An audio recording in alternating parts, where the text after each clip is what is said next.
বাংলায় শুরু হয়ে গিয়েছে ভোটের যুদ্ধ, ঘোষণাও হয়ে গিয়েছে ভোটের নির্ঘণ্ট, প্রার্থী তালিকাও মোটামুটি ঘোষিতই। আর এই মহারণের একদিকে রয়েছে 15 বছর ক্ষমতায় থাকা তৃণমূল, আর অপরদিকে বাংলার কুর্সি দখল করার জন্য মুখিয়ে থাকা বিজেপি। বাম বা কংগ্রেসও অবশ্য আছে, তবে তাদের লক্ষ্য নিজেদের পুরনো ভোট ব্যাংকটুকু পুনরুদ্ধার করা। আর ভোটের বাদ্য বাজতেই সেই পুরনো ফর্মে ফিরে গিয়েছেন তৃণমূল নেত্রী মমতা বন্দ্যোপাধ্যায়, ঠিক যেন বিরোধী নেত্রীর ভূমিকায়। এসআইআর ইস্যুকে কেন্দ্র করে একেবারে পৌঁছে গিয়েছেন সুপ্রিম কোর্টের অলিন্দে। দেশের প্রধান বিচারপতির সামনে সোচ্চারে বলেছেন, স্যার, আপনার দিকেই তাকিয়ে আছে বাংলার সাধারণ মানুষ, বিচার দিন স্যার। আর সেই সূত্রেই মমতা বারবার এমন মন্তব্য করছেন যা দিল্লির রাজনৈতিক আঙিনাতেও ঝড় তুলেছে। নিজের রাজ্যে এত গুরুত্বপূর্ণ ভোট, অথচ মমতা বারবার বলছেন দিল্লির সরকার উল্টে যাবে। সেটা কি নেহাতি কাকতালীয়? বাংলায় বিজেপিকে চাপে রাখতে জাস্ট একটা রাজনৈতিক মন্তব্য? তা কিন্তু নয়। মমতার মতো ঝানু রাজনীতিক জানেন দেশের রাজনীতির হাল হাকিকাত কি।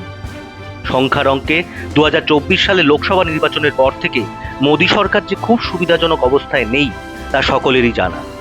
যতই বিজেপি একের পর এক রাজ্য দখল করে নিক না কেন, লোকসভার অঙ্ক বদলে যেতে পারে যে কোনো সময়। আর তেমন কিছু ঘটলেই কি মমতা হবেন দিল্লিমুখী? বাংলার রাজপাট তিনি তুলে দেবেন অন্য কারোর হাতে? সেই নিয়েই আজকের প্রতিবেদন, যা পুরোটা শুনলে আপনি অবাক হতে বাধ্য হবেন।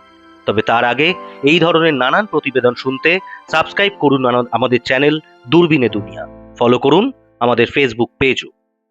শুধু সুপ্রিম কোর্টে যাওয়াই নয়, মমতা পথে রয়েছেন বহুদিন থেকেই। ধর্নাও দিয়েছেন ধর্মতলায়, ঠিক সিঙ্গুরের ঢঙে। আলাদা বলতে এটা শুধু অনশন ছিল না। বাংলায় বিধানসভা নির্বাচনের নির্ঘণ্ট ঘোষণা হওয়ার পরের দিনই রাস্তায় নেমে রাজনৈতিক কর্মসূচি করেছেন মমতা। যদিও ওই কর্মসূচি ছিল পূর্ব নির্ধারিত।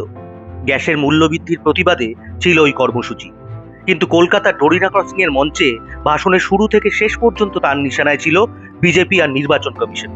ওই মঞ্চ থেকেই মমতা বুঝিয়ে দিয়েছিলেন আর আর 1 ইঞ্চি জমি ছাড়া নয়, ভোট এসে গিয়েছে।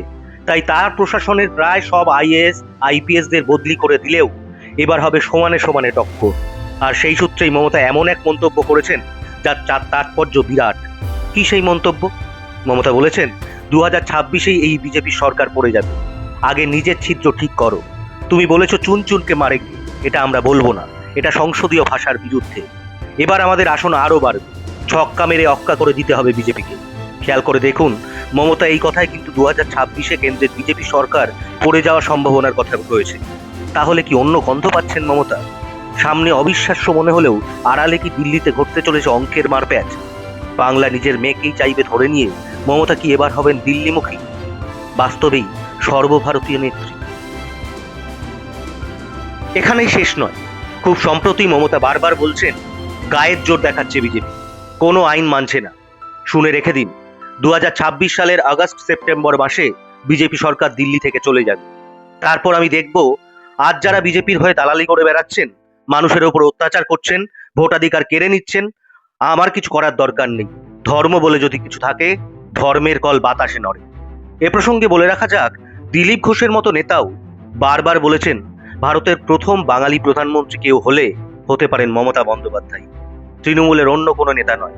এই বক্তব্য কিন্তু মমতার রাজনৈতিকভাবে প্রবল বিরোধী বিজেপির প্রাক্তন রাজ্য সভাপতি দিলীপ ঘোষের।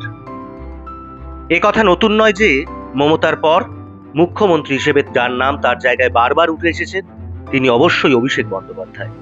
এই বিষয়ে বছর দুয়েক আগেই তৃণমূল মুখপাত্র কুণাল ঘোষ বলেছিলেন, সময়ের নিয়মে মমতা বন্দ্যোপাধ্যায়ের পর পশ্চিমবঙ্গের মুখ্যমন্ত্রী হবেন অভিষেক বন্দ্যোপাধ্যায়।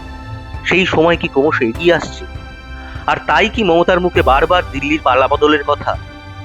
বাংলার ভোটের জল্পনার মধ্যে এ জল্পনাও কিন্তু ভাসতে শুরু করেছে।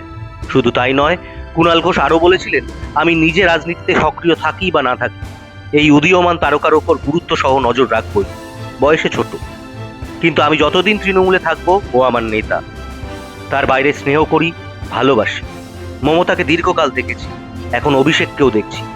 দ্রুত আরও পরিণত হচ্ছে, আবেগের সঙ্গে মিশছে আধুনিক পদ্ধতি, প্রযুক্তি। তৃণমূলের নেতারাও বলেন সময়ের সঙ্গে আরও ধারালো হচ্ছেন অভিষেক।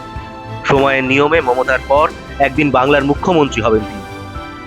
তৃণমূল কংগ্রেসের সেনাপতি থেকে যুগান্তরের পতাকার কাণ্ডারি, মমতার ঘরানার সময়োপযোগী ধারক ও বাহক। মমতার নেতৃত্ব চলতে থাকুক, আর তার মধ্যেই আগামী পদধ্বনি হতে থাকুক বাংলার রাজনৈতিক সামাজিক চালচিত্রে। 2026 সালের বিধানসভা নির্বাচনে তৃণমূল সংখ্যাগরিষ্ঠ আসন পেলে কি অভিষেক বন্দ্যোপাধ্যায় মুখ্যমন্ত্রী পদে বসবেন? এ নিয়ে বেশ কয়েক মাস ধরেই জল্পনা ছিল। তৃণমূলের নেতাকর্মীরাও এ নিয়ে অনেক সময় নানা মন্তব্য করেছেন। অনেকেই মনে করেছেন মমতা বন্দ্যোপাধ্যায়ের বদলে এবার অভিষেকের মুখ্যমন্ত্রী পদে বসা উচিত। তবে অভিষেক নিজে কি ভাবছেন? অভিষেক জবাব দেন, 2021 সালের বিধানসভা নির্বাচনে আমরা 214টা আসন পেয়েছিলাম। আমাদের সেই লক্ষ্যেই, সেই মাপকাঠিতে এগিয়ে যেতে হবে। এবার 215-র বেশি আসন নিয়ে চতুর্থবার যাতে মমতা বন্দ্যোপাধ্যায় মুখ্যমন্ত্রী হন, সেটা আমাদের সকলকে সুনিশ্চিত করতে হবে। লড়াইয়ে এক ছটাক জমি ছাড়া যাবে না। সব কর্মী সমর্থকদের নিয়ে কাজে নামতে হবে। কে কবে ফোন করে নির্দেশ দেবে সেটা করলে হবে না। নিজেরা নেমে পড়ুন। যারা দলকে ভালোবাসেন তারা এখনই নেমে পড়ুন আর মানুষের কাছে যান। অর্থাৎ অভিষেক পুরো বিষয়টি এড়িয়ে গিয়েছেন। কিন্তু মমতার বারবার দিল্লির সরকার পড়ে যাওয়ার দাবি আর তৃণমূলের মধ্যেই অভিষেককে মমতার উত্তরসূরি বেছে নেওয়ার যে নিরন্তর চেষ্টা, তাতে সেই ভবিষ্যৎ বেশি দূরে নেই বলেই দাবি অনেকের। সেদিকে চোখ থাকবে আমাদের সকলের। আর এই ধরনের নানান প্রতিবেদন আপনাদের সামনে হাজির করব আমরা। তবে তার আগে এই ধরনের গুরুত্বপূর্ণ খবরাখবর শুনতে সাবস্ক্রাইব করুন আমাদের চ্যানেল দূরবীনে দুনিয়া। ফলো করুন আমাদের ফেসবুক পেজও।